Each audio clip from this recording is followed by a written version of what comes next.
Hi Aquarius, welcome to Higher Source Tarot for a tarot reading for all Aquarius, Sun, Moon, Rising, and Venus.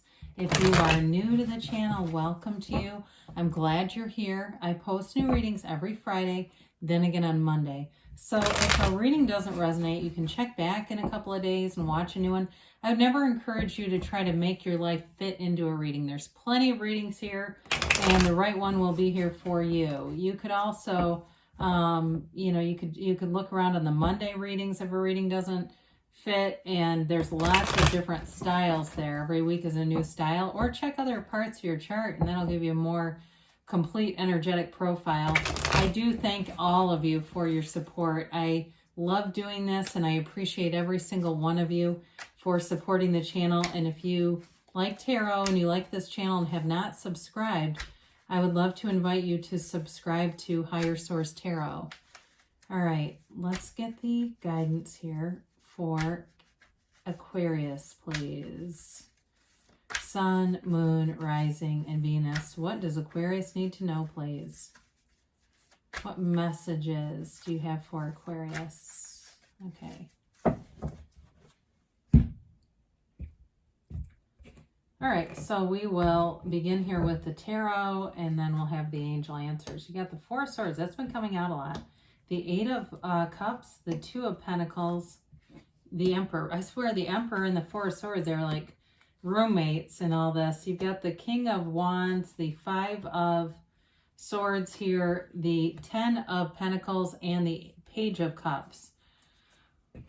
Wow, I do feel like there's like a something about a quiet humility over here. There's something about that kind of quieting down your mind, really getting connected to your deepest desires and moving forward. You know, with the Emperor and the King of Wands, those are both kind of go-getter energies, but they're very charismatic. They are leaders. They have, people wanting to know what you think, what your opinion is. You may find that you're having more people say, hey, can I get your advice on something? I do feel like too, with the Five of Swords, you're looking to, leave anything behind that would have conflict or just isn't a fit for you. I just don't see you, like we talked about at the very beginning, not forcing yourselves into reading. I don't see you forcing yourself into anything that doesn't feel comfortable. Because with the Four of Swords, for some of you, this can be a break from something. So if there was a job lapse or any kind of a lapse here, it's using that time to invest in yourself, knowing yourself, quieting your mind. It's also, again, there's a real emphasis here on not being in conflict. So if it was a relationship, you may not have had any contact with this person for some time now. Or if it was just a friendship, it's like you haven't talked in a long time. And it's just sort of allowing the dust to settle, not reopening or rehashing old things. But this is also a card in terms of spirituality that tells us knock and the door will open, ask and it is given. So when you're in this quieted space, it's always important to ask your angels. That's probably the biggest step that we miss in manifesting, is that we don't really ask. We kind of intend and think and feel, but sometimes we don't specifically ask. So the Eight of Cups is it's the hero's journey. It's the seeker's path. And so in a relationship, if you left something behind, it really is for something that's deeper, better, that's a better fit for you. I keep getting this for you, that anything that comes in that's just not the right fit, I don't see you spending your time on it. So too, in a career, you may find you have a big advancement here. I feel like there's new energy developing, but it's long-term sustainable. There's a very powerful energy here that almost sweeps you away in a current in a way. It's like as you're seeking, what you are seeking is also seeking you. And so you will meet up. It's not a journey of the lost. This is more a journey of the found. And so it's being pulled. The pain pushes until the vision pulls. It's being pulled by that vision. And so if you have anything that you've been trying to create or thinking about, just dabbling in it, just thinking about it, you'll be taking steps to move forward with that. And so with the Two of Pentacles, this is an energy of making choices. It's an energy, though, of there's emotion here. There's sort of this emotional choice, but there's a lighthearted, fun energy. It does, to some extent, remind me of a page. That more lighthearted, not taking things too seriously, having fun with things in the meantime, especially if you're going out to create, if it's a YouTube channel or Instagram or anything where it's your own content. I do feel like it's something that you have fun with. It's not a drudgery. This is not, he's not hanging those around his head like a milkmaid trying to carry heavy pentacles. He's having fun. And so some of you may have some choices with money, and with the 10 of Pentacles here, you may find that you have extra money and you end up having more fun with it, being able to make some fun choices, do fun things that maybe you wouldn't have without it. So the Emperor shows up, and with the Emperor, he's the wealth card, the architect of the universe. The 10 of Pentacles, he symbolizes wealth. The 10 of Pentacles is the wealth card.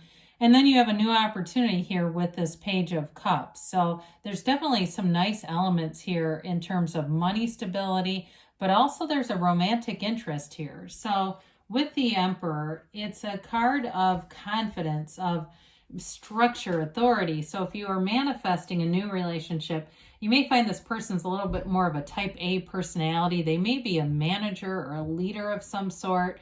Something where they supervise other people. They're very good at giving direction. I don't feel like they're bossing necessarily, but they do have a bit of a no-nonsense presentation at work. And maybe they're an engineer. That could be possible too, where it's like very straightforward questions. Engineers tend to do that, where it's like they're not like questions layered in some kind of extra question underneath it. It's like, no, they're just asking you that one question. But anyway, with the Emperor, it is a card too of loyalty, integrity, adhering to rules. So in a relationship, there's not a bunch of undersided elements to it. There's nothing hidden here. This is very much straightforward. What you see is what you get.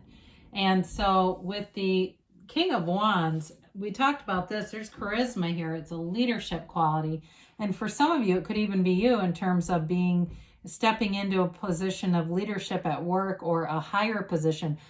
Wands are upwardly mobile, okay? And so if it's been a work issue with that Four of Swords, what you get in terms of a transition into a new job or a new career it feels better. And it feels like you may think a year ago it might have been slightly out of reach, but with the changes in structure in the workforce, we're finding that people who make a great fit, who would have gotten passed over, are getting those jobs. And that, in this energy, there you go.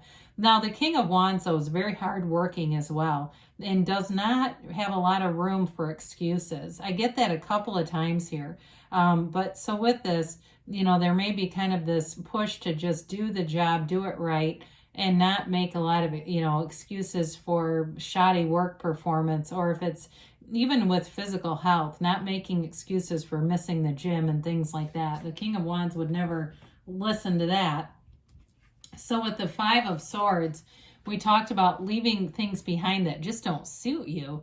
I don't see you, though, looking back, I see you as more the backdrop, right? Where people around you may be surprised by the changes in you. But people oftentimes, they like what's familiar. So even if it's a struggle for you, they don't want you to change because it feels comfortable to them.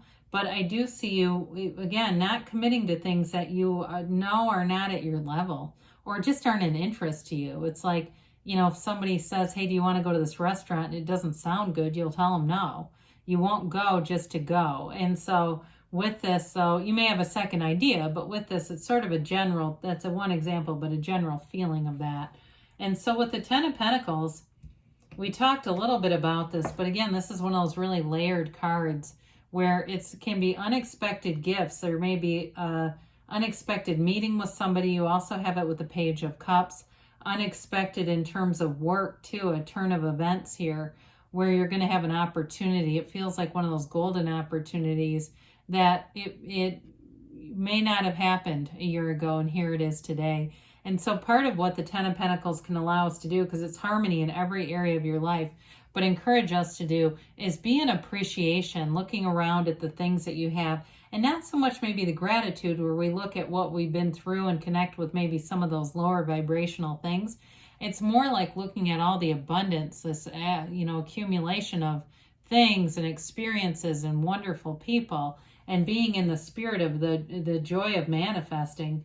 So with the Page of Cups here, we do have an offer, all right? And I mentioned this before. It's love manifesting in the 3D reality. I mentioned this before, though. It may be a developing interest, or it may be an unexpected kind of chance encounter. But whoever this is, they've got an interesting mix of energy, because I feel like they're very straightforward on a lot of things. But there might be something about them that's... it's almost like they have a, I don't want to say childlike interest, but there's something like where they collect things, or they do something that's sort of unconventional for that real rule following side of them. Maybe it's somebody too who has a dog and just really loves the heck out of that dog. It's something like that that almost feels nostalgic, kind of like a boy and his dog, or a girl and her dog, whatever their girl and her horse, I don't know. But with this, it's that feeling of connection, and it's sort of a surprising twist to their personality. It can be an ex coming back around, but I feel like if you're not interested in them, that'll be short-lived. If you don't have an interest, it's just, if it's not for you, it's not going to stick around. I don't see you bending yourself to fit into somebody else's mold for your life. And that's a good thing. You're true to yourself, then, you'll keep attracting experiences that are a match. So with the end of the tarot here, let's see what the angels have to say.